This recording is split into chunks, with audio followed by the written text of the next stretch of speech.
Hey guys, welcome back to the channel. అందరూ ఎలా ఉన్నారు? అందరికీ బాగున్నారా అనుకుంటున్నా. సన్ రైజ్ అయిపోయింది, చాలా పెద్దగా వచ్చింది. ప్రజెంట్ అయితే ఒక చిన్న స్పాట్ రైడ్ అయితే వెళ్తాను మనము. అది ఎక్కడో కాదు, మన ఊరు దగ్గరలో ఉన్న ముగిలి టెంపుల్కి అయితే వెళ్తాను. దానికంటే ముందు ఫ్యూయల్ లేదు తీసుకోవచ్చు. ఫ్యూయల్ అయితే నేను యాక్చువల్లీ జీవీ వైజర్ ఉంది కదా, పెద్దది అడ్వెంచర్ బండికి వస్తాయి. యాక్చువల్లీ అది పెట్టిద్దాం అనుకున్నా బండికి, బట్ ఎందుకో వద్దనిపించింది. దానికి రీజన్ ఏంటంటే, ఫస్ట్ రీజన్ మీకు వ్యూ బ్లాక్ అయిపోతుంది, మొత్తం ఏం కనపడదు. నేను హైవేలో రైడ్ చేస్తా ఉన్నా, ఆర్ఎల్స్ ఎదురుగా ఏదైనా లొకేషన్ వచ్చినా అసలు మీకేం కనపడదు. ఈ వైజర్ కవర్ చేస్తుంది, ఇక్కడ వరకు ఉంటుంది ఆ వైజరు. నాకు ఒక అడ్వాంటేజ్ ఉంది, ఏంటంటే ఎయిర్ ఎక్కువ కొట్టదు. బట్ నాకు మీకు వ్యూ చూపించాలి, అదే నా మెయిన్ ఎయిమ్ కదా. అందుకే లైట్ కన్నన్ ముందర ఇండియన్ ఆయిల్ ఉంది కదా, సో దాంతో అయితే ఫుల్ చేయించేద్దాం మనము. మీకు దానికంటే ముందు ఇంకోటి చెప్పాలి మీకు. నేనైతే ఒక 1 వీక్ బ్యాక్ అనుకుంటా చెన్నైకి అయితే వెళ్ళినా. మీ అందరూ చూసే ఉంటారు, స్పేర్ పార్ట్స్ అది ఇదని స్టోరీ పెట్టినా. చాలా మందికి ఒక డౌట్ ఉండిపోయింది, ఎందుకు వెళ్ళినావు బ్రో అనేసి చాలా మంది అడిగినారు. అట్లానే ఇంకొన్ని మంది స్పేర్ పార్ట్స్ ఎందుకు అని తీసుకొని వచ్చినా ఒకేసారి బల్క్గా అనేసి ఇంకొన్ని మంది అడిగినారు. ఈ 2 క్వశ్చన్స్కి క్లారిఫై అయితే ఇచ్చేస్తా, ఓకేనా. సో చెన్నైకి ఎందుకు వెళ్ళినానంటే, కంప్లీట్ స్పేర్ పార్ట్స్ మన ADV 390కి మొత్తం మ్యాక్సిమం 80% స్పేర్ పార్ట్స్ అన్నీ తీసుకునేసిన, ఓకేనా. నాకు చిత్తూరులో కానీ కాట్పాడిలో కానీ నో ప్రాపర్ రెస్పాన్స్, ఒక్క స్పేర్ బయటకి ఇవ్వడం లేదు. కాట్పాడిలో ఇస్తారు కానీ కాట్పాడిలో కూడా వాళ్ళు ఇప్పుడు ఏమవుతున్నారంటే మెల్లిగా స్టాక్ తెప్పించుకోవడం లేదు. సో నాకు ఇంకా చిరాకు వచ్చేసింది. ఒక్కొక్క part minimum 15 to 20 days wait చేయమంటున్నారు. సో అన్ని రోజులు వెయిట్ చేసినా కూడా పార్ట్ వస్తుందో లేదా అని మనకి నమ్మకం కూడా లేదు. అందుకే లైట్ ఇంకా కాట్పాడికి కూడా ఎక్కువ పోదలుచుకోవాలి నేను. ఇంకా మన చిత్తూరు ఎప్పటి నుంచో తెలిసిందే, మన చిత్తూరు KTM షోరూమ్ అస్సలు ప్రాపర్ రెస్పాన్స్ ఉండదు. సో ఇంకా మనకి తప్పదు, KTM బైక్స్ మెయింటైన్ చేస్తున్నాం కాబట్టి ఇంకా అందుకే చెన్నైకి వెళ్ళేసి మ్యాక్సిమం కావాల్సిన స్పేర్స్ అన్నీ తీసుకొని వచ్చేసిన. సో అప్పటికి కొంచెం పని ఉంటుంది షోరూంలో. సో ఆ చిన్న చిన్న వర్క్స్ మాత్రం షోరూమ్కి అయితే వెళ్ళిపోతా. ఇది మీకు క్లారిఫై అయిందని అనుకుంటున్నాను నేను. ఫ్యూయల్ కూడా కంప్లీట్ అయితే అయిపోయింది. ఎంత పట్టిందంటే 10 liters 0.10. ఓకే. ఈ అడ్వెంచర్ ట్యాంక్లో డిసడ్వాంటేజ్ ఏంటంటే, మనకి ఫ్యూయల్ ట్యాంక్ ఉంటుంది కదా, సో ఫ్యూయల్ ట్యాంక్ మధ్యలో ఒక చిన్న రాడ్ లాగా ఉంటుంది. అది ఎందుకు ఇచ్చినారో తెలీదు. చాలా సార్లు నేను గమనించిన పెట్రోల్ బంక్లలో వీళ్ళు పెట్రోల్ పట్టేది ఎట్లా అంటే, గన్ను లోపలికి పెట్టి గట్టిగా ప్రెస్ చేస్తారు కదా, ఆ ఫోర్స్కి ఆ మధ్యలో ఉండే రాడ్ వల్ల పెట్రోల్ అన్నీ కొంచెం కొంచెం బయట ఎత్తి కొడుతుంది. నేను ప్రతిసారి ఇది ఒక్కటి చెప్పాలి పెట్రోల్ బంక్లో, అన్న కొంచెం గన్ పైన బటన్ అన్న, కొంచెం గన్ పైన బటండి అనేసి. కొంతమంది వింటారు, కొంతమంది వినరు, అట్ట పట్టేస్తారు. పెట్రోల్ అంతా ఇక్కడ పోతూ ఉంటుంది, వేస్ట్లో వచ్చేస్తూ ఉంటుంది, వేస్ట్ పైపులో. ఇప్పుడు ఎవరెవరు వెళ్తున్నామంటే, నేను మా ఫ్రెండ్ శ్యాము ఇద్దరం కలిసి వెళ్తున్నాము. మా ఈడ ముగిలి దేవరకొండ కొండపైకి ఎట్లా పోవాలా? ఇప్పుడు స్టే ఇట్లా పోయిన 2.5 kilometer ఓకే, గుడి వస్తుంది. లెఫ్ట్ లోనే పెద్ద గుడి, పైకి ఎక్కద్దు. లెఫ్ట్ లోనే గుడి కాడికి, లెఫ్ట్ లోనే గుడి కాడికి పోతుంది. గుడి కాడి నుండి మళ్ళీ కొండపైకి స్ట్రైట్ దావా. గుడి ముందర దూరి దాన్నే కదా ముగిలి దేవరకొండ, ముగిలి దేవరకొండ. మళ్ళీ గుడి వస్తుంది, గుడి ముందర దూరి దావా బడి సైడ్ ఉంటుంది, విలేజ్ వస్తుంది. విలేజ్ దాటుకుండా నీకు కొండ. సరేనా? అదే లేదు. ఇంకా ఇక్కడ నుంచి లెఫ్ట్ అయితే తీసుకుంటున్నాం. మాకు ప్రాపర్ లొకేషన్కి వెళ్ళేంత వరకు నమ్మకం లేదు మేము కరెక్ట్ రూట్లో వెళ్తానామా లేదా అనేసి.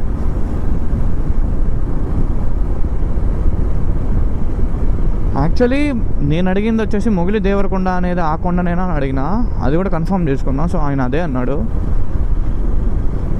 మాకు అదే లొకేషన్ గూగుల్ మ్యాప్స్లో కొడితే వెనకాల చూపిస్తుంది ముగిలి దేవరకొండ అనేసి. చూడాలి, మొత్తం కన్ఫ్యూజ్గా ఉన్నాం. మ్యాప్స్ లేదు కాబట్టి, సారీ మ్యాప్సే తప్పు చూపిస్తుంది. ముగిలి లెఫ్ట్, ఇక్కడ లెఫ్ట్ తీసుకోవాలి. ఇంకొంచెం ముందు పోతేనే ముగిలి ఘాట్ వస్తుంది. అది మాత్రం చాలా అంటే చాలా డేంజరస్ ఘాట్ అబ్బా, అది మొగిలి ఘాట్ మాత్రం. అసలు ఎట్లయితే తెలిసిన యాక్సిడెంట్లు అదేనా చూసాక అట్లనే ఉంది అది.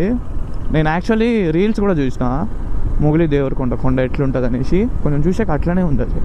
అదే కదా డౌటే, నాకు చూసాక అట్లుంది అంటాను నేను అంతా. ఓయమ్మ పిట్బుల్ అది ఇట్లే శివ పార్వతుల గోశాల దేవరకొండ. ఓకే, రిటర్న్ వచ్చేటప్పుడు అయితే దర్శనం చేసుకుందాం. నా వైజర్ తీసేసానంటే మొత్తం సౌండే రికార్డ్ అవుతుంది. బ్రో మొగిలి దేవరకొండ ఇట్లే పోవాలా? ఎంత దూరం ఇట్లా నుంచి? Okay thanks bro. ఇట్లనే అంట. ఓ ఏమో 3 కిలోమీటర్స్ అంట ఇట్లా నుంచి స్ట్రైట్ ఒకే రూట్ వెళ్ళిపోవడమే. నేమ్స్ కన్ఫ్యూజ్ అవుతున్నాం అంతే మేము. ప్లస్ ఈ గూగుల్ మ్యాప్స్ మేమే కన్ఫ్యూజన్లో ఉన్నామంటే ఈ గూగుల్ మ్యాప్స్ ఇంకా కొంచెం కన్ఫ్యూజన్ చేస్తుంది మమ్మల్ని. ఆఫ్ రోడ్ ఆన్ చేసేద్దామా? ఎందుకు ఊరికే ఏబిఎస్లో వీళ్ళు ఒక్కొక్కసారి తిరిగి సావదు. జారుతుంది టైరు. షట్ లేదు ఇటు పక్క ఓపెన్లోనే ఉంది. ఎట్లా రా ఇప్పుడు? లెఫ్టా రైటా?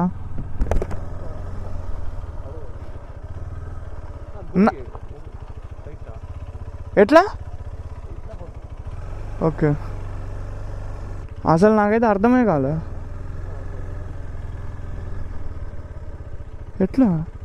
ఇట్లాడుంది దారి అసలుకి, ఎట్టా అర్థం కాలేదే. ఓకే ఈ సందా ఓకే ఇట్లానే అనుకుంటా. ఎట్లా ఎక్కేస్తున్నాం.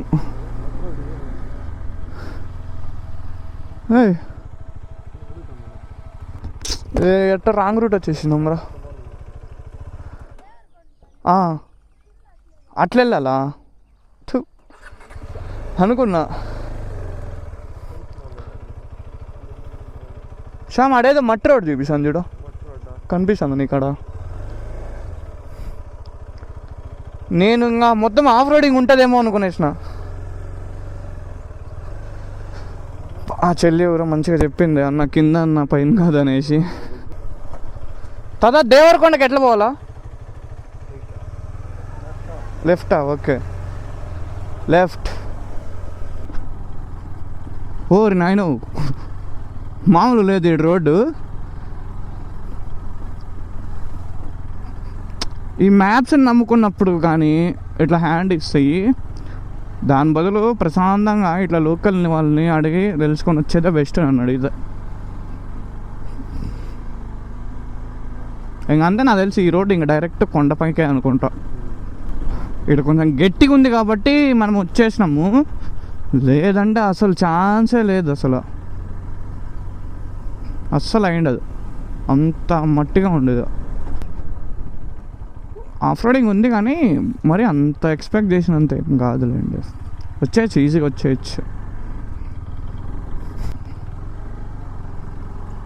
చాలానే ఉంది.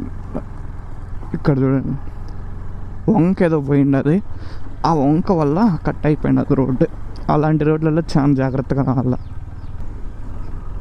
ఓ వర్త్ 100% వర్త్. వానలో వచ్చినామంటే మాత్రం అసలు క్రేజీ అంటే క్రేజీ ఉండబోతుంది. ఇది వానలోనే రావాలి, టఫెస్ట్గా ఉంటుంది. ఎందుకంటే వాన వేరే పడుతూ ఉంటుంది, రోడ్ అంతా స్లిప్పరీగా ఉంటుంది, అప్పుడు ఇంకా భలే ఉంటుంది. ఇక్కడ చూడండి ఇదే అనుకుంటా గోశాల. ఇది ఏడో ఫారెస్ట్లో వెళ్ళిపోతాను అంతే, ఇంకా స్ట్రైటే అంట అంతే, ఇంక కరెక్ట్ రూటే. నమ శివాయ. అక్కడ చూడండి ఏదో రాయి పైన శివయ్య బొమ్మ, నంది, దోండి కొండ, అదిగోండి అక్కడ కనిపిస్తుంది కదా కొండ, అదే. ఎస్ అదే. వాటర్ క్రాసింగ్ ఇప్పుడే 2-3 అయిపోయినాయి మనకు వాటర్ క్రాసింగ్. కాదురా, లేదు ఇట్లా రోడ్డుని ఫాలో అయిపోతానే ఎండిపోవాలి అంతే. ఏడా ఆ శివయ్య ఏదో ఒక దారి చూపిస్తాడు మనకు. ఇదేదో ఒక వ్యూ పాయింట్ లాగా ఉంది. అక్కడ వాటర్ క్రాసింగ్ వచ్చింది కదా, సో అక్కడే తిరిగేయాలి మనం. చూద్దాం ఎంతవరకు వెళ్తుంది బైక్, ఏంది ఏం కథ ఏమనేసి. ఉందబ్బా బైక్ వెళ్ళే రూట్ అయితే ఉంది, అది చాలు.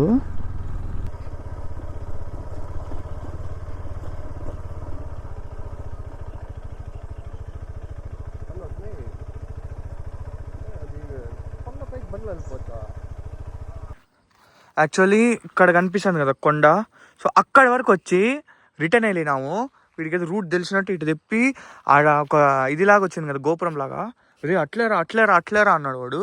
సో అది అట్లా కాదు, మళ్ళీ కనుక్కుంటే ఇట్లా పైకి వచ్చి ఇక్కడ ఆపేసి రిటర్న్ వచ్చినాము. ఇప్పుడు అదే రూట్లో రోడ్డు కనిపిస్తాను కదా మీకు క్లారిటీగా. సో అట్లే ఇట్లా వచ్చేసినామంటే పైకి వచ్చేస్తాము అంతే. బండి ఇక్కడ వరకు వస్తుంది, ఇంక ఇట్లా నుంచి స్టెప్స్ ఉన్నాయి. కిందికి వెళ్ళేసి మంచిగా అసలు ఏముంది ఏం కథ ఏమనేసి కిందకి వెళ్ళి చూపిస్తా. అట్లనే రిటర్న్ వెళ్ళేటప్పుడు అక్కడెక్కడైనా ఆపేసి డ్రోన్ అయితే ఫ్లై చేస్తా. ఇక్కడైతే అస్సలు చేయను నేను, అస్సలు చేయను. కోతులు చూడండి ఇక్కడ ఫుల్గా ఉన్నాయి, రిస్క్ చేయలేను. మళ్ళీ వచ్చి బ్యాగ్ గీగ లాగినాయి అనుకోండి, నేను ఏం చేయలేను అసలుకి అది. సో చలో ఇంక లేట్ చేయకుండా కిందకి వెళ్ళేసి చూసుకొని వద్దాం. ఇప్పుడు వచ్చేసి ఈ స్టెప్స్ ఉంది కదా, బండి కొంచెం పైన పెట్టేసి ఈ స్టెప్స్ దిక్కుంటా అట్లనే వచ్చేసినాం. సో గుడి వచ్చేసి చూపిస్తాం మీకు.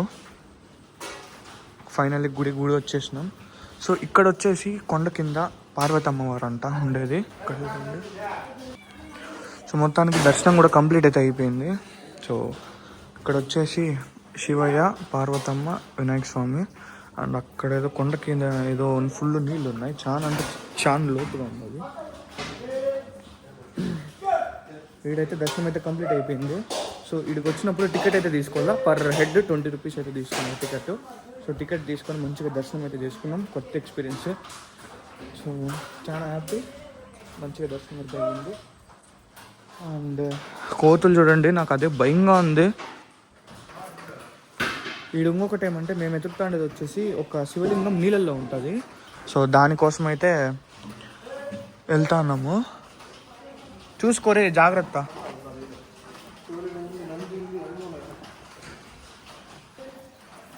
ఇదిగోండి, ఓ అమ్మ గబ్బిలాలు చూడండి ఆడ అసలుకి, ఊరి నాయను.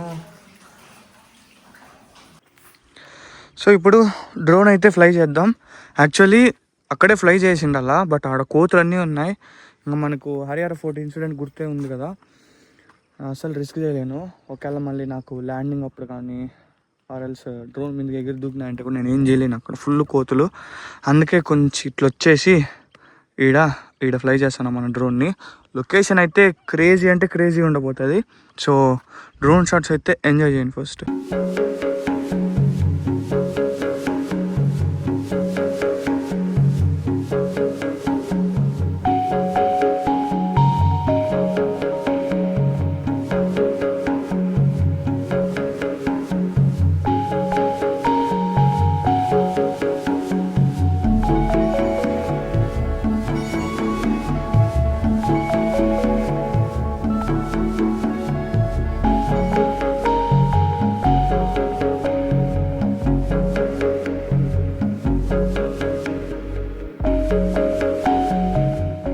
మొత్తానికి ఎక్స్ప్లోరింగ్ అంతా కంప్లీట్ అయితే అయిపోయింది. సో ఇంతసేపు ఆ కొండపై నిల్చుకొని డ్రోన్ అయితే ఫ్లై చేసినాము. అటు నుంచి ఇటు వెళ్ళినామంటే మనకు సో అక్కడ కనిపిస్తుంది కదా ఎగ్జాక్ట్ ఆ కొండ కింద మనకి టెంపుల్ అయితే ఉంటుంది. సో నడుచుకొని వెళ్ళేదానికి ఇట్లా ఫస్ట్ అక్కడ గోపురం లాగా ఉంది కదా, సో వాటర్ క్రాసింగ్ ఇట్లా వెళ్ళే వాళ్ళకి నడుచుకొని వెళ్ళిపోవచ్చు. సో బైక్లో వెళ్ళాలంటే ఇట్లా వచ్చి ఇదే రూట్ అయితే ప్రాపర్గా ఉంటుంది, మధ్యలో ఎక్కడ డైవర్షన్ లేదు ఏం లేదు. డైరెక్ట్ మీరు రూట్ కొండపైకి అక్కడ వరకు వెళ్ళిపోవచ్చు. నాకు తెలిసి మీకు అక్కడ కార్లు కనిపిస్తూ ఉంటాయి, అక్కడ వరకు వెళ్ళిపోవచ్చు. సో మన బైక్ అయితే ఇక్కడ ఉంది. ఇంతసేపు మంచిగా ఫొటోస్ అనేవి తీసుకున్నాం. సో ఇది మొగిలి దేవరకొండ. సో వీడియో ఎట్లా అనిపించింది మర్చిపోకుండా కమెంట్ సెక్షన్లో కమెంట్ అయితే చేయండి. సో మర్చిపోకుండా మన పేజ్ని అయితే సబ్స్క్రైబ్ చేసుకోండి, మన ఇన్స్టాగ్రామ్ పేజ్ని అయితే ఫాలో అయిపోండి మర్చిపోకుండా. So see in the next video, bye.